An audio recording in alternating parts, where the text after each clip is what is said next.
Hello students, welcome to study for civil services. Hopefully आप लोगों ने प्रीवियस स्लाइड्स में दी गई इन्फॉर्मेशन को अच्छे से पढ़ लिया होगा और आज जो आपसे टेस्ट में टॉपिक्स पूछे जाने वाले हैं उसकी तैयारी आप करके आ चुके होंगे।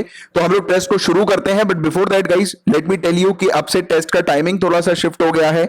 आज से आपको डेली रात में 10 बजे ये टेस्ट प्रोवाइड किया जाएगा और टेस्ट के टॉपिक्स जो है वो मैं सुबह 8 से 9 के बीच में जो है वो आप लोग को डेली प्रोवाइड करा दिया करूंगा। 8 से 9 के बीच में आपको टेस्ट के टॉपिक मिल जाएंगे और रात में 10 बजे जो है वो आपका टेस्ट होगा, यानी कि मान के चलो 12 घंटे से ज्यादा का समय आपके पास टेस्ट के टॉपिक को तैयार करने के लिए भरपूर रहेगा, राइट। और फिर उसके अलावा भी जैसे कि कुछ लोग ऐसे बच्चे होते हैं जो रात में पढ़ाई करते हैं, तो वो फिर वो रात में पढ़ाई करके पूरी अपनी कंप्लीट करके सुबह जो है वो टेस्ट दे सकते हैं, क्योंकि ये टेस्ट तो ऑनलाइन जो है वो अवेलेबल है आप लोग के लिए, कभी भी आपको जब समय मिले तब आप दे सकते हो।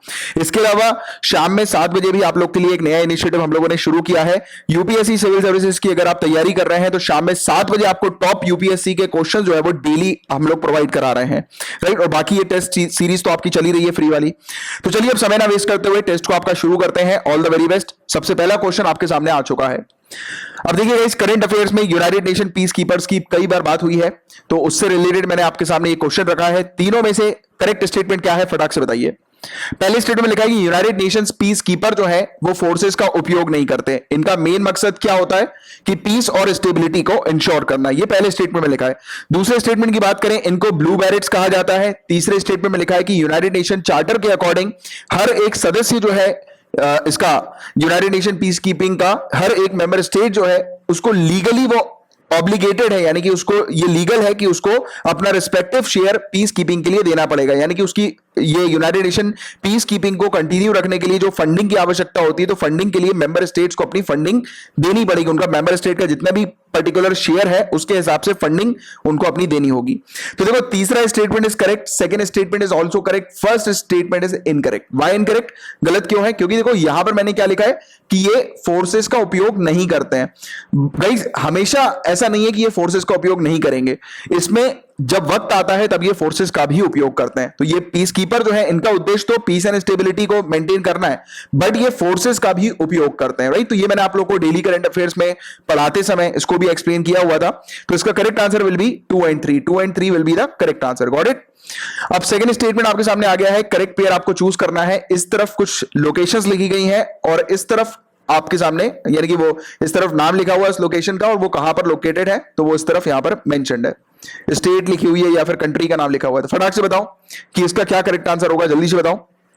तो देखो गाइस पैंगोंग, यहां पर भी आपको पता होगा कि पैंगोंग सो नाम की एक जगह हम लोग को लद्दाख में देखने को मिलती है। यहां पर इंडियन और चाइनीज आर्मी जो है वो आमने सामने थी, तो इसलिए ये टॉपिक न्यूज में आया हुआ था।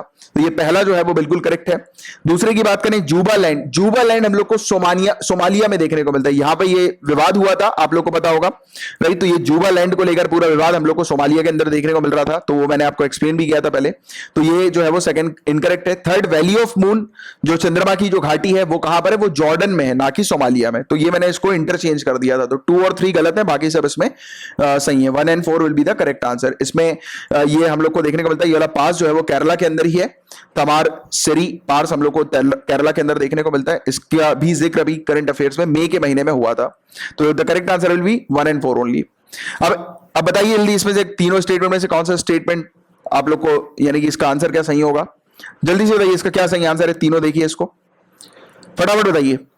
तो देखिए guys golden crescent, golden crescent क्या इंडिया, ईरान और पाकिस्तान का हिस्सा है? नहीं, इंडिया तो है ही नहीं, इंडिया शामिल ही नहीं है गोल्डन क्रीसेंट में। ना गोल्डन ट्रायंगल के अंदर बांग्लादेश शामिल है, राइट। तो ये दोनों ही स्टेटमेंट यानी कि ये दोनों स्टेटमेंट आपके गलत हो गए।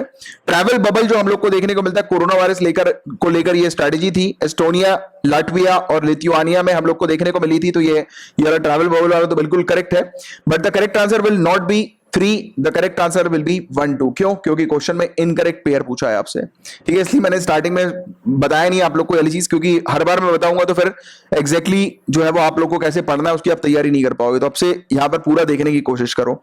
The correct answer will be 1 and 2, क्योंकि ये दोनों ही जो है वो इनकरेक्ट है। गोल्डन क्रीसेंट और गोल्डन ट्रायंगल ये दो हिस्से हमारी कंट्री के अंदर हम लोग को देखने को मिलते हैं आजू बाजू, ईस्ट और वेस्ट में, राइट। जैसे कि वेस्ट में जो है ये गोल्डन क्रीसेंट है, ईस्ट में हम लोग को ये गोल्डन ट्रायंगल देखने को मिलता है, जहां पर सबसे ज्यादा ड्रग्स जो है वो हमारी कंट्री के अंदर यहां से आते हैं, इन जगहों से, ठीक है। तो ये वाली चीज भी आप लोग को थोड़ी सी पता होनी चाहिए, इसके बारे में हालांकि मैंने पढ़ा चुका है आप लोग को डेली करंट अफेयर्स के अंदर।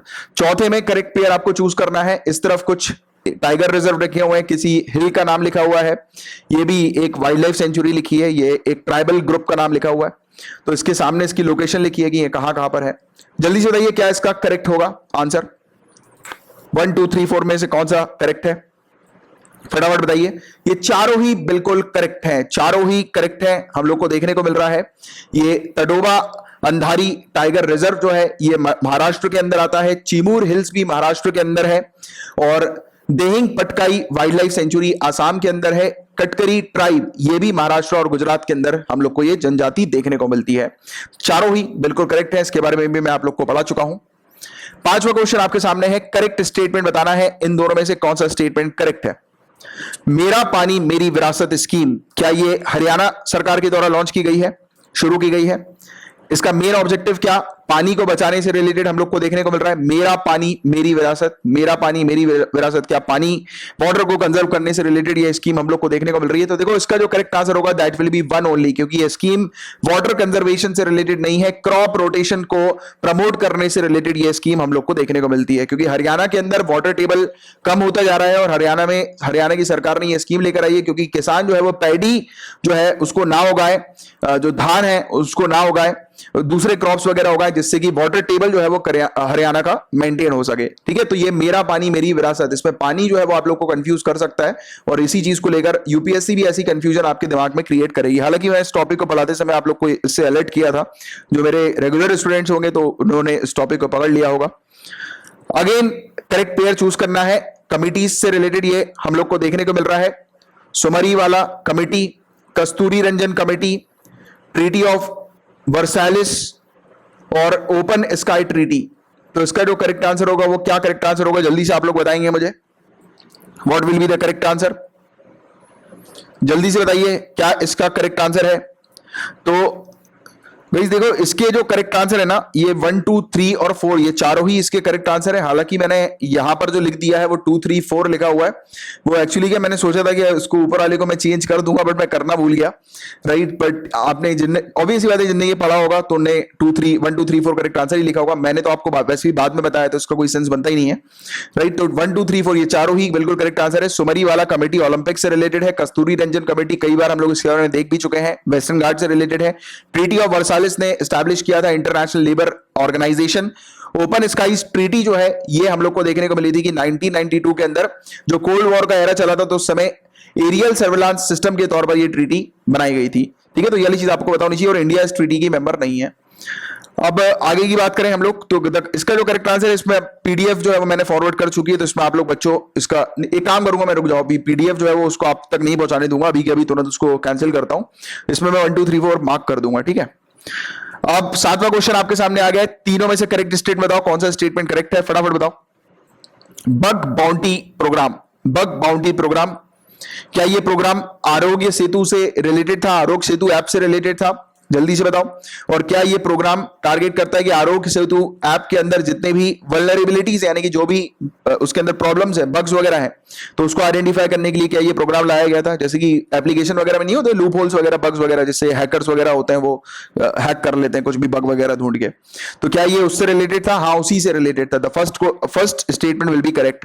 केरला सरकार ने क्या बेव क्यूब ऐप का भी रिसेंटली उपयोग किया है केरला के अंदर लिकर को डिस्ट्रीब्यूट करने के लिए, शराब को डिस्ट्रीब्यूट करने के लिए। और collaboration COVID action support group cost India, क्या ये ऐसा प्रोग्राम हम लोग को देखने को मिला था जिसके तहत ये ग्रुप हम लोग को देखने को मिला था जिसके तहत ओडिशा के अंदर जो अम्फान साइक्लोन ने अभी हिट किया है, तो उसके चलते वहां का जो कोस्टल एरिया है वो खराब हो गया है, तो उसको क्लीन करने के लिए क्या ये प्रोग्राम था? जल्दी से बताओ क्या होगा इसका करेक्ट आंसर। तो 2 और 3 is incorrect, 1 is only correct, क्योंकि ये कोस्ट इससे रिलेटेड ही नहीं है, तो सिर्फ आप लोग को कंफ्यूज करने के लिए मैंने ये नीचे वाली लाइन अम्फान लिख दिया था। ऐसे ही यूपीएससी करेगी या फिर वेरियस स्टेट सिविल सर्विसेज में आपको मिलेगा, वो लिखेंगे कोस्ट, जिन बच्चों ने इसके बारे में पढ़ा नहीं होगा वो इससे रिलेट कर जाएंगे कोस्ट वगैरह से, तो इसलिए मैंने यहाँ पर आपको बिल्कुल आपको एनवायरमेंट जो है वो बिल्कुल उस स्टेटमेंट का कोस्ट की तरह ही नजर आए, तो इसलिए मैंने थोड़ा सा ऐसा कुछ चेंजेस किए थे। पर जिन बच्चों ने मेरे रेगुलर लेक्चर देखे होंगे तो उनने इसको पकड़ लिया होगा। तो ये जो प्रोग्राम था गाइज, ये बेसिकली हम लोग को देखने को मिला था कि जो माइग्रेंट्स हैं, जो आज की डेट में जो लेबर वर्कर्स जो हैं, जो अपने अपने घर की तरफ लौटे थे, तो उनको ट्रैक करने के लिए, उनके मूवमेंट को ट्रैक करने के लिए ये कोस्ट इंडिया शुरू किया गया था। और केरला सरकार थोड़ी ना शराब बेचेगी, ये तो कॉमन सेंस है, कॉमन लॉजिक है। तो केरला का बेवरेजेस कॉर्पोरेशन ये उपयोग कर रही है बेवक्यू ऐप का। तो आप लोग को पूरी चीज सही है, पर यहां पर देखो बेवरेज कॉर्पोरेशन, जिसने इस पर ध्यान नहीं दिया होगा और या फिर जनरल लॉजिक नहीं लगाया होगा तो फिर उसका आंसर गलत हुआ होगा। बट इस प्रकार से आप प्रैक्टिस कर रहे हो, इसमें निराश होने की जरूरत नहीं है। अगर गलत हो रहा है तो काफी बच्चे निराश हो जाते हैं, ये आपकी प्रैक्टिस है, आपकी गलती आप पकड़ रहे हो, ठीक है, तो निराश नहीं होना है। आगे की बात करें, इसका जो करेक्ट आंसर था 1 था कोरियन आर्मिस्टिस एग्रीमेंट। हजारों बार होमवर्क दिए हैं, ये वाली चीज मैंने आप लोग से करने के लिए कि ये पढ़ो, ये बहुत इंपॉर्टेंट है। ये एग्रीमेंट किसके द्वारा साइन किया गया है, फटाक से बताओ। यूएनसी, केपीए, पीवीए, एसएएफ, जल्दी से बताओ। एसकेएफ, फटाक से बताओ क्या इसका करेक्ट आंसर होगा। The correct answer will be 1 2 3। 1 2 3 is the correct answer. इन तीनों ने इसको साइन किया था। साउथ कोरिया ने हालांकि इसको साइन किया ही नहीं था, तो जिन बच्चों ने इसके बारे में डिटेल में पढ़ा होगा इस एग्रीमेंट के बारे में, तो उनको इसका आंसर मिल चुका होगा। डेली करंट अफेयर्स में हम लोगों ने इसको ऑलरेडी पढ़ चुका है। अब अगेन करेक्ट पेयर वाला ये आपके सामने क्वेश्चन है। खीर भवानी मेला, कोणार्क सन टेम्पल, अभिनव भारत सोसाइटी और फादर ऑफ कर्नाटिक म्यूजिक। तो जल्दी बताओ किससे रिलेटेड है ये सब। खीर भवानी मेला क्या उत्तराखंड से रिलेटेड है, कोणार्क सन टेम्पल क्या ओडिशा से रिलेटेड है, अभिनव भारत सोसाइटी क्या रविंद्रनाथ टैगोर जी से रिलेटेड है, फादर ऑफ कर्नाटिक म्यूजिक क्या धुरंधर दास जी हैं। जल्दी से बताओ इसका क्या करेक्ट आंसर होगा फटाफट। The correct answer will B only 2। Only 2 will be the correct answer. ये धुरंधर दास नहीं है, ये पुरंदर दास है, राइट। क्योंकि ऐसे ही क्वेश्चन आपसे आएंगे, अगर ध्यान से नहीं पढ़ोगे तो यूपीएससी एक आधी वर्ड आपका चेंज करेगी और आप उस फील्ड में रहोगे कि हाँ यार ये तो हमने पढ़ा था यही होगा। बट ध्यान से पढ़ना पड़ेगा अगर चीजों को क्रैक करना है तो। अभिनव भारत सोसाइटी वीर सावरकर जी की हम लोग को देखने को मिली थी, इन्होंने फाउंडेशन रखा था। कोणार्क सन टेम्पल आप सभी लोग जानते हैं, इसलिए मैंने सभी में 2 ऑप्शन आपके लिए रखे थे इसको छोड़कर कि आप इसको एलिमिनेट कर दो। अब इसके अलावा देखो खीर भवानी मेला की बात करें तो ये श्रीनगर में है, ना कि ये उत्तराखंड में। खीर भवानी मेला जो कश्मीरी पंडित हैं उनका सबसे बड़ा उत्सव ये हम लोग को देखने को मिलता है, खीर भवानी मंदिर में ये मनाया जाता है। The correct answer will B 2 only will be the correct answer. Again next question आपके सामने आ रहा है। कंसोलिडेटेड सिंकिंग फंड क्या ये स्टेट गवर्नमेंट मेंटेन करती है। कंसोलिडेटेड सिंकिंग फंड, और स्टेट जो है वो इस फंड का उपयोग नहीं कर सकते दूसरे पर्पस के लिए, सिर्फ ये लोन को चुकाने के लिए उपयोग कर सकते हैं कंसोलिडेटेड सिंकिंग फंड का, जो कि अभी रिसेंटली न्यूज में थी। फटाक से बताओ what will be the correct answer. The correct answer will be 1 2, both will be the correct answer. ये दोनों ही इसके करेक्ट आंसर है। एंड गाइस मई मंथ के पूरे करंट अफेयर, इतने से करंट अफेयर्स में मुझे मजा नहीं आ रहा है। मई मंथ में अगले संडे भी हम लोग मई मंथ की ही प्रैक्टिस करेंगे, उसके बाद दूसरे मंथ में जाएंगे, क्योंकि मई मंथ में काफी कुछ इंपॉर्टेंट चीजें थी जो कि मैं पूरी आप लोग के लिए इस 10 क्वेश्चन में कवर नहीं करा पाया। मैंने कोशिश तो करी थी पूरी कवर कराने की, बट अगले संडे फिर से आपका मई मंथ का जो है वो होगा ये वाला टेस्ट। अगले संडे मई मंथ की अच्छे से तैयारी करके आओ और इस टेस्ट में आपका क्या स्कोर रहा है बताना। और जिन बच्चों का एक भी क्वेश्चन सही हुआ होगा उनकी तैयारी अच्छी चल रही है। मैं इसलिए बोल रहा हूं क्योंकि ये वाले जो क्वेश्चन है मैंने थोड़े से ट्रिकी रखे थे यार, मैं झूठ क्यों बोलूं। दूसरी बात एक और चीज है कि जिन बच्चों ने क्वेश्चन में से, देखो एक क्वेश्चन ठीक हुआ तो ठीक है आपका जनरली हो भी सकता है, बट जिन बच्चों के सभी क्वेश्चन में एटलीस्ट उनको कुछ ना कुछ एक आधी स्टेटमेंट या 2 स्टेटमेंट भी अगर वो रिलेट कर पा रहे थे कि यार ये स्टेटमेंट तो सही हो गई होगा 100% है, तो भी उनकी तैयारी अच्छी चल रही है। निराश मत होना, राइट, क्योंकि ये आपकी प्रैक्टिस है, इसमें कई बार बच्चे जो है वो दुखी हो जाते हैं। और गाइस ये वाली टेस्ट सीरीज आपको अच्छी लगी है तो फटाक से लाइक का बटन हिट कर दो और इस लेक्चर को आपके किसी भी सोशल मीडिया अकाउंट पे शेयर कर दो। और यूपीएससी प्रीलिम्स 2020 की अगर आप तैयारी कर रहे हो तो मैं हाईली रिकमेंड करता हूं कि आप इस क्रैश कोर्स जरूर ज्वाइन करो। हमारा स्टडी फॉर सिविल सर्विसेज का ये क्रैश कोर्स है और हमारी जो रेपुटेशन है स्टडी फॉर सिविल सर्विसेज की, आप देख सकते हो फेसबुक पे जाकर। हमारे जो स्टूडेंट्स हैं जो ऑलरेडी सिलेक्टेड हो चुके हैं आईएएस के एग्जाम में, यूपीएससी, यूपीपीसीएस और वेरियस एग्जाम में ऑलरेडी सिलेक्ट हो चुके हैं, तो उनके फीडबैक्स आपको मिल जाएंगे जिन्होंने हमारे पेड कोर्सेज को ज्वाइन किया था। तो प्रीलिम्स 2020 को अगर आपको क्रैक करना है तो ग्रुप को ज्वाइन कर लो तुरंत, और इसमें ग्रुप को ज्वाइन करने के बाद जो भी बताया जा रहा है इस ग्रुप के अंदर उसको रिलीजियसली फॉलो करो, आपका एग्जाम डेफिनेटली निकलेगा। और इस नंबर पर कांटेक्ट करके क्रैश कोर्स से रिलेटेड कंप्लीट जानकारी आपको मिल जाएगी। अब चलिए अब हम लोग मिलेंगे कल की तैयारी अच्छे से करके आ रहा। कल का जो टॉपिक है मैं आप लोग को कल सुबह 9 बजे या 10 बजे तक जो है वो मैक्सिमम प्रोवाइड करा दूंगा, ठीक है। तो चलो हम लोग मिलेंगे कल, तब तक के लिए bye, take care, have a great day ahead, Tata.